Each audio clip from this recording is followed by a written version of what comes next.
नमस्कार, आकाश मराठी न्यूज मध्ये आपल्या सर्वांचं स्वागत आहे। मित्राच्या कर्जासाठी जामीनदार झाला, पण ज्याची भीती तेच घडलं। ट्रॅकवर हात तुटलेल्या अवस्थेत सापडली बॉडी। हिंदी सक्ती मागे घेण्याचा अध्यादेश कधी? राज ठाकरे यांचे सरकारला पत्र।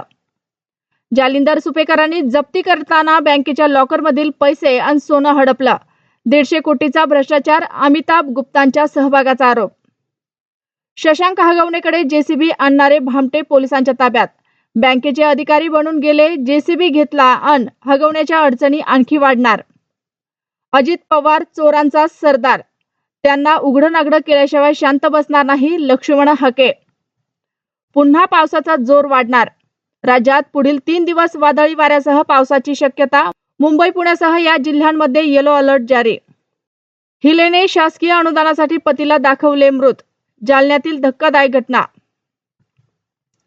टॉयलेटसाठी बाहेर पडलेल्या प्रसिद्ध उद्योगपतीवर सिंहाचा हल्ला, उपचाराआधीच मृत्यू। कर्नाटक सरकार बीसीसीआयने हात झटकताच हायकोर्टाची एंट्री। आरसीबी चेंगराचेंगरी प्रकरणी आजच सुनावणी। सोलापूर पुणे महामार्गावर ट्रॅव्हल बसचा अपघात, पुणे आणि मराठवाड्यातील 30 प्रवासी गंभीर जखमी। फडणवीस विचित्र माणूस, आमचं त्यांचं शत्रुत्व नाही, पण मनोज जरांगेंची मुख्यमंत्र्यांवर सडकून टीका। सॉरी, माझी जगण्याची इच्छा संपली। हिंजवडीत 21व्या मजल्यावरून आयटी इंजिनियर तरुणीने घेतली उडी। भल्या पहाटे सांगलीत थरारक घटना, भाजी विक्रेत्या तरुणाची भर रस्त्यात हत्या। लग्नाहून येताना काळाचा घाला, नाशिकमध्ये कारचा चक्काचूर, भीषण अपघातात 6 जणांचा मृत्यू। आयपीएलच्या फायनल मॅचवर ऑनलाईन सट्टा, अमरावतीत पोलिसांनी कारवाई, 6 जण ताब्यात।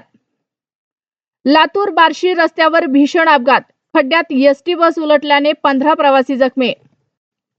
अशाच नवनवीन बातम्या पाहण्यासाठी आमच्या आकाश मराठी या न्यूज चॅनलला सबस्क्राईब करा। बातमी आवडल्यास बातमीला लाईक आणि शेअर करा।